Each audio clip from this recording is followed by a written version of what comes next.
Bonjour les amis. Je voudrais parler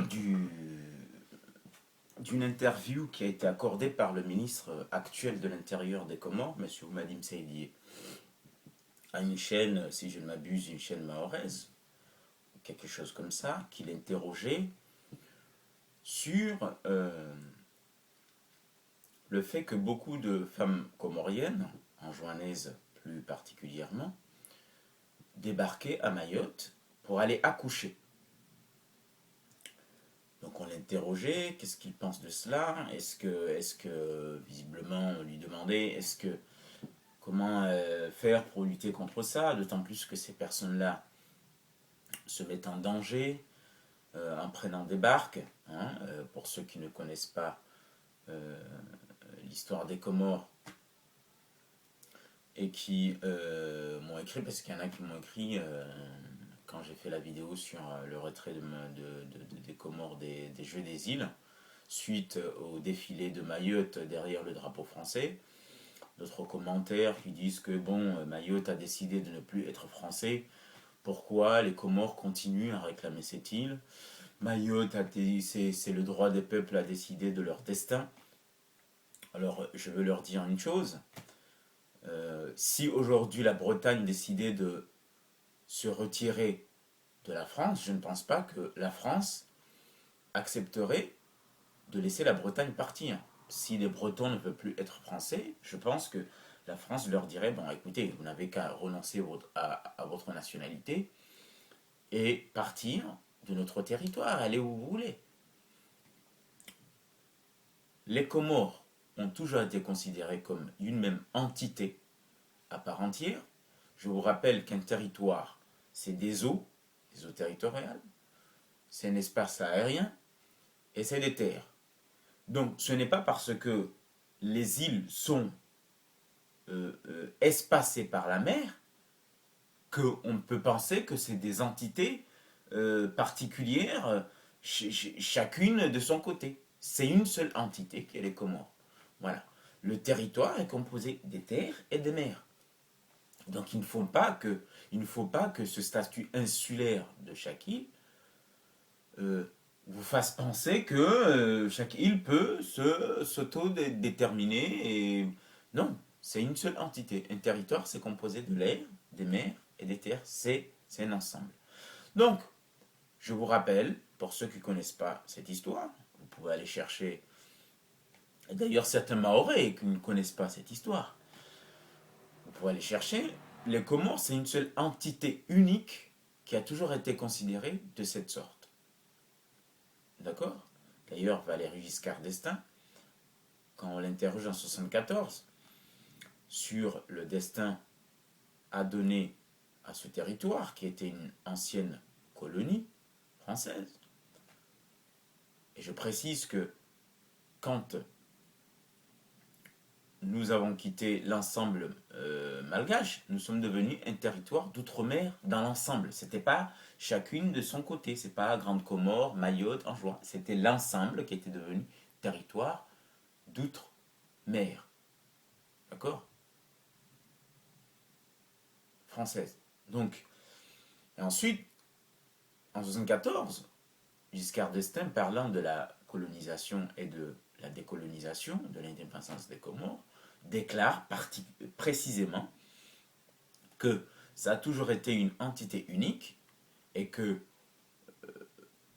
selon le droit international, le destin des Comores devait être lié dans l'ensemble, c'est-à-dire qu'on ne devait pas prendre île par île.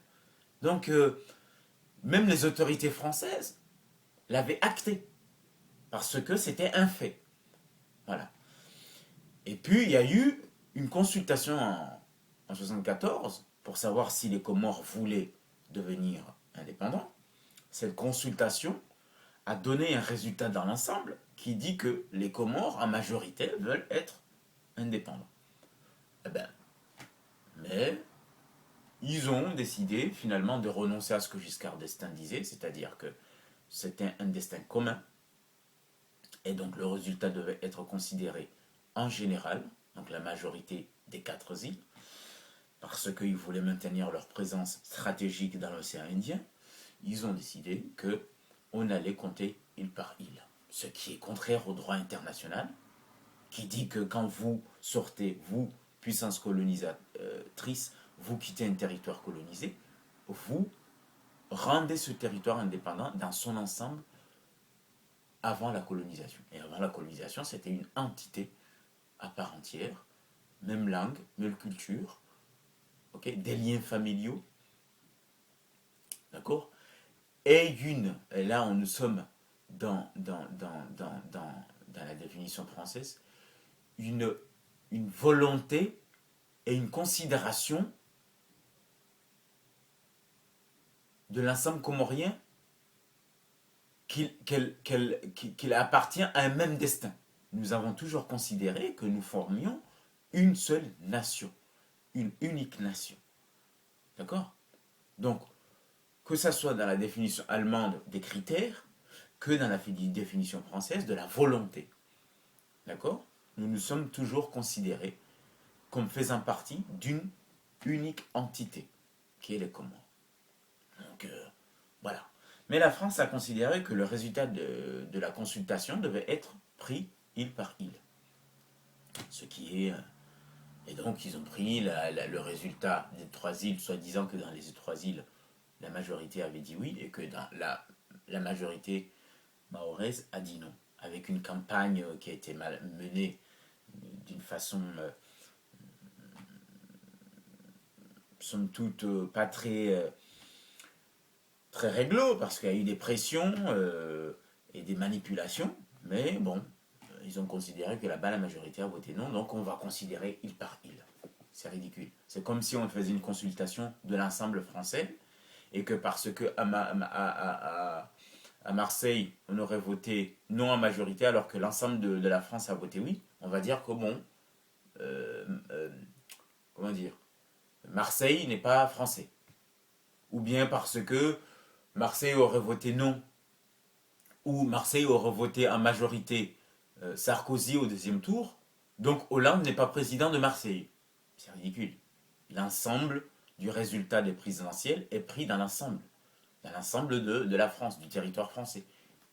On ne va pas dire que Hollande n'est pas le président de Marseille parce que Marseille a voté Sarkozy en majorité. Bon, voilà. C'était une parenthèse pour dire à certains qui s'interrogent pourquoi, comment on réclame toujours l'île de Mayotte, alors que Mayotte aurait décidé, soi-disant, d'être...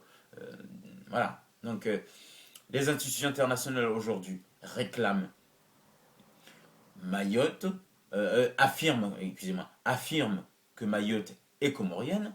L'ONU, l'UA, la Ligue arabe et la communauté internationale. Sauf qu'à chaque fois que c'est posé à l'ONU, il y a la France qui met son veto. Et puis, on est dans cette situation jusqu'à aujourd'hui. Voilà. Et donc, j'ai envie de dire aux Mahorais, vous êtes Comoriens, on est des frères et sœurs, mais si vous ne voulez pas être Comoriens, vous quittez notre territoire et vous venez rester en France et habiter en France. Vous nous laissez notre territoire. D'accord? C'est tout. C'est un territoire comorien. Vous ne voulez pas être Comorien, mais écoutez, c'est notre territoire.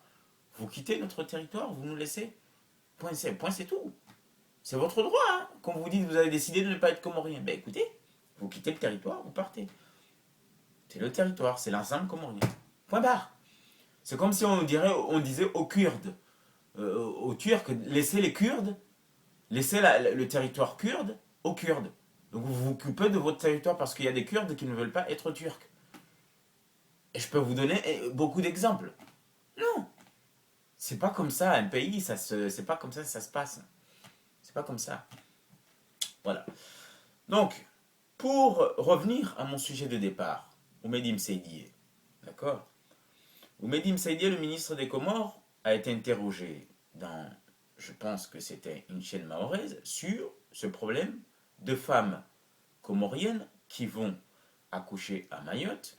Je pense que c'est pour profiter du droit du sol, bénéficier de la nationalité comorienne. Alors il y a des Mahorais qui vont dire ah, vous avez décidé de nationalité, pourtant vous voulez maintenant être français. Mais c'est complètement ridicule. C'est comme si vous disiez aux Algériens vous avez décidé d'être indépendant, vous venez en France.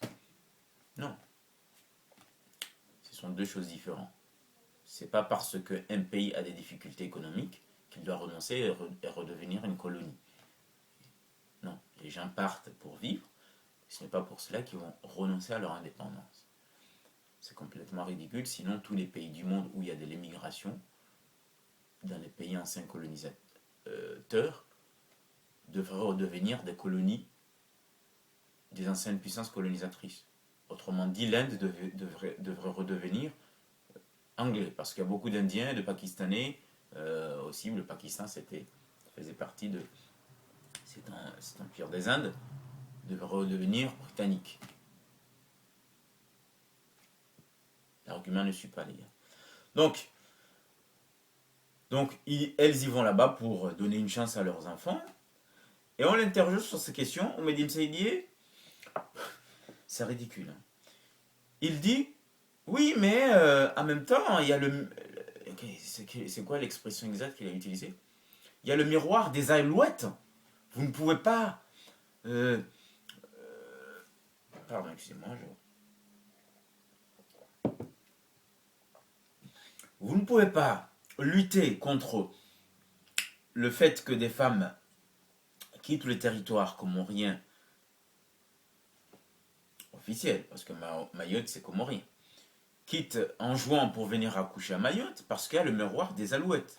À Mayotte, on les prend en charge gratuitement, on s'occupe d'elles, elles accouchent avec une certaine sécurité sanitaire. Alors qu'aux Comores, dès qu'ils arrivent à l'hôpital, on leur demande de payer. On leur demande de payer avant qu'on s'occupe d'elles. Donc c'est normal qu'elles viennent à Mayotte. Je vous rappelle que c'est le ministre de l'Intérieur du pays en question. À la limite, j'ai l'impression que c'est une personne extérieure qui commente ce qui se passe. D'accord? Quelqu'un qui n'est pas aux responsabilités. Un analyste, un sociologue ou je ne sais quoi, qui dit que mais c'est normal que les femmes comoriennes partent à Mayotte pour accoucher parce que là-bas, elles payent rien et puis il y a la chance que leurs enfants deviennent français par le droit du sol. Alors qu'aux Comores, non seulement ils n'ont pas l'argent pour payer afin qu'on s'occupe d'elles, donc on leur demande de payer avant d'entrer à l'hôpital, donc c'est normal qu'elles décident de prendre le risque d'aller à Mayotte et accoucher. Hein? Parce que c'est un risque. Hein? Depuis le visa Balladur en 97, des barques de fortune de gens qui veulent gagner Mayotte pour aller voir la famille, parce qu'il y a des liens familiaux. Des parents qui sont là-bas, ou ces femmes-là qui partent là-bas, ou des gens qui émigrent pour espérer une vie meilleure, meurent tous les jours. C'est jamais dit dans les médias français, hein, parce que on va parler des clandestins qui meurent dans la Méditerranée, mais jamais ils parlent des morts du visa Balladur entre Anjouan et Mayotte, parce que le monde saurait ce qui se passe là-bas, hein, avec la complicité de la marine française, qui, à mon avis, n'est pas loin de faire couler des barques à l'abri des regards. D'accord? Donc, elle prend ce risque parce que là-bas, elle bénéficie des meilleures conditions. Donc, j'ai l'impression que c'est un commentateur qui commente un fait. C'est normal que des gens aillent quelque part où on s'occupe mieux d'eux, alors qu'aux Comores, là-bas, elles doivent payer avant d'entrer à l'hôpital. Mais c'est le ministre de l'Intérieur. Il devrait avoir honte de dire ce genre de choses. Trouver une autre explication, à la limite mentir, dire autre chose, mais assumer le fait que parce que c'est sa responsabilité, c'est le ministre de l'Intérieur, hein, c'est son gouvernement qui refoule les femmes devant les hôpitaux, qui ne s'occupe pas de ces femmes. Limite, ça ne me regarde pas, ce n'est pas ma responsabilité, je commente, quoi. C'est d'une irresponsabilité extrême de la part de ce ministre. C'est de l'inconscience. À la limite, on a l'impression que ça ne le regarde pas. C'est pas de ses, ça ne relève pas de ses fonctions. Oui, il y a le ministre de la Santé, mais vous êtes le ministre de l'Intérieur, ça vous regarde aussi, ça. Vous faites partie d'un gouvernement. C'est le bilan d'un gouvernement, peu importe votre portefeuille. Donc venir dire, à la limite, c'est normal qu'ils partent là-bas parce qu'ici, on ne s'occupe pas d'elle. Vous reconnaissez le fait que vous ne vous occupez pas de ces femmes enceintes. D'accord? Vous le reconnaissez, vous l'assumez en fait. C'est d'une extrême, c'est d'un cynisme extrême, d'une irresponsabilité extrême. D'accord? Alors elle va dire, oui, je suis réaliste, je dis ce qui se passe. Mais non, vous êtes ministre. Et c'est de votre responsabilité de vous occuper de ces femmes. D'accord? Donc venir dire, oui, c'est normal qu'elles partent parce qu'ici on ne s'occupe pas d'eux. Allez, on ne s'occupe pas d'elles, excusez-moi. On ne s'occupe pas d'elles, donc c'est normal. Parce qu'ici, elles doivent payer d'abord.